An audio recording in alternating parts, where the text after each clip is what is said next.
कभी कभी जब हम लोग होम लोन के लिए अप्लाई करने जाते हैं तो हमारी आईटीआर तो हर फाइनेंशियल इंस्टीट्यूशंस देखता ही देखता है, मगर उसके साथ साथ सपोर्टिंग इनकम भी काफी सारे फाइनेंशियल इंस्टीट्यूशंस ऐसे हैं जो कंसीडर करते हैं। बैंक भी आजकल आपकी कैश की इनकम को कंसीडर करता है। सबसे पहला स्टेप है सेल विदाउट जीएसटी। कई सारे लोग बहुत अच्छी सेल करते हैं और बहुत अच्छा काम करते हैं और बहुत अच्छी इनकम होती है, तो वहां पर कभी कभी हमारे पास जीएसटी नंबर नहीं होता। अब सेल विदाउट जीएसटी, उसमें आपके परचेज के बिल्स आपको सपोर्ट करेंगे। आपके डेली रूटीन में जो भी आप सेल कर रहे हैं, जो भी आप स्लिप्स काट रहे हैं या जो भी आप बिल काट रहे हैं, वो कंसीडर किया जाएगा। आपका मार्जिन आपसे पूछा जाएगा, उसी हिसाब से भी आपकी कैलकुलेशन चेक की जाती है, एलिजिबिलिटी चेक की जाती है। हमारे कई सारे ट्रेड आज भी लोग विदाउट जीएसटी कर रहे हैं।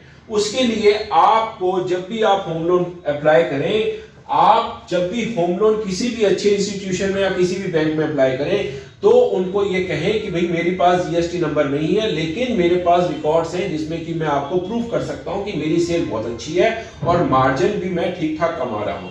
Step number 2, cash income. Cash income का मतलब ये हुआ कि डेली रूटीन में जैसे जो लोग कैश की ट्रांजैक्शन जिनके पास ज्यादा होती है, जिनके पास पक्के की इनकम का रिसोर्सेज कम होता है, कई सारे ट्रेड हैं जैसे कि कश्मीरी गेट में देखा जाए या गल्ला इनकम देखा जाए, उसको हम कैश इनकम में देखते हैं। कैश इनकम को प्रूफ करने के लिए हमारे को सेल का भी ध्यान रखना पड़ेगा। हमारे को उनको रिकॉर्ड्स ऐसे मैच करने होंगे कि उसमें दिखता है कि हमारी कैश इनकम हमारी ठीक ठाक है और हम ईएमआई पे कर सकते हैं।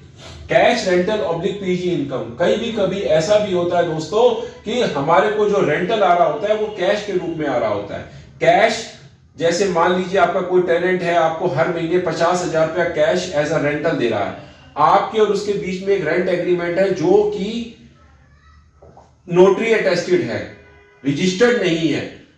फाइनेंशियल इंस्टीट्यूशंस उसको भी कंसीडर करने लगते हैं। फाइनेंशियल इंस्टीट्यूशन उसकी क्रॉस चेक करते हैं कि भाई आपको पर्टिकुलरली कैश आ रहा है या नहीं आ रहा। कभी कभी ऐसा भी होता है कि कुछ पार्ट आपको कैश में आ रहा है और कुछ पार्ट आपको बैंक में ट्रांसफर हो रहा है। वो तो पता चल रहा है कि आपको जो बैंक में आ रहा है। आपका कैश का इनकम भी आपकी एलिजिबिलिटी को बढ़ाने के लिए बहुत सपोर्ट करेगा। पीजी इनकम, कई सारे लोग पीजी भी रखते हैं। कई सारे लोगों के पास 14-14, 10-10 कमरों का पीजी चल रहा होता है। बच्चे आते हैं, बाहर से पढ़ने आते हैं, जो कि ट्रांसफर करने की बजाय कैश को देने में कंफर्टेबल होते हैं। अब उसके लिए करना क्या होगा, आपके पास एक रजिस्टर होना चाहिए। आपके पास बकायदा जो भी आप पीजी कर रहे हो उनका केवाईसी हो, आधार कार्ड तो डेफिनेटली हो, और एक रजिस्टर हो कि हाँ भाई मेरे इस पीजी में इतने बच्चे हैं और मुझे इतना रेंट वो दे रहे हैं। आपकी इनकम में वो वाली इनकम भी ऐड की जाएगी। आईटीआर तो है ही है दोस्तों, लेकिन ये जो पॉइंट है cash rental, PG income, cash income, sale without GST और कैश सैलरी, ये सब कुछ भी आपकी एलिजिबिलिटी को बढ़ाता है दोस्तों। बट आपको फाइनेंशियल इंस्टीट्यूशंस को ये प्रूफ करना होगा कि हाँ भाई मुझे ये इनकम आ रही है। पीजी, कई सारे पीजी होते हैं जहां पर कई सारे लोग भी होते हैं जहां पे 40-40 पीजी चल रहे हैं, किचन भी चल रही है, आप फूड भी प्रोवाइड कर रहे हैं। आपके पास एक ऐसा जरिया होना चाहिए, आपके पास एक ऐसा रिकॉर्ड होना चाहिए कि जहां पर आपकी पीजी इनकम को जस्टिफाई किया जा सके। पीजी इनकम को छोड़िए, कभी कभी हमारे जैसे जो लोग हैं वो लेबर को भी कमरे देते हैं। कभी कभी मैंने देखा है कि कई लोगों के पास 10 कमरे हैं और 20 लेबर वहां पे ऑक्यूपाइड है, 20 लेबर उनको रेंट देती है, तो भी वो इनकम कंसिडर की जाएगी।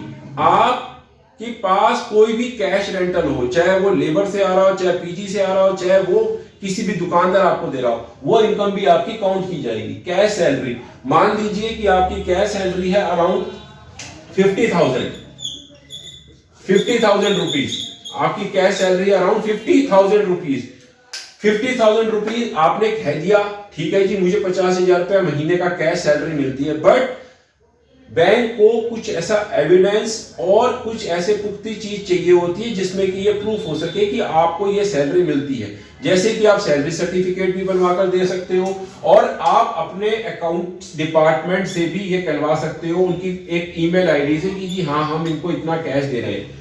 या आप एक सैलरी सर्टिफिकेट भी बनवा सकते हैं जिससे में ये पता चले कि आपको इतनी सैलरी मिल रही है।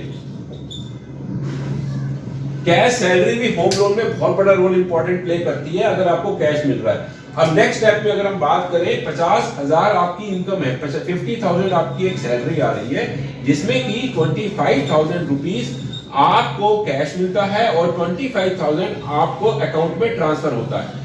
This income is also considerable in home loan section.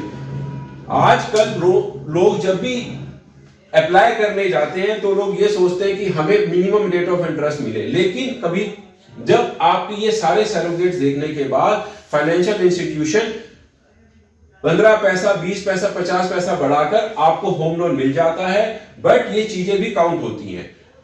दोस्तों, आगे भी इस वीडियो में आप बने रहिए, आगे भी हम लोग इसी सब्जेक्ट पे बात करेंगे। आगे हमारे पास कई सारे सब्जेक्ट हैं, business loan, OD limit, CC limit, car loan, आगे भी हम लोग आपको इस टॉपिक के ऊपर बात करेंगे। तब तक के लिए टेक केयर एंड थैंक्स।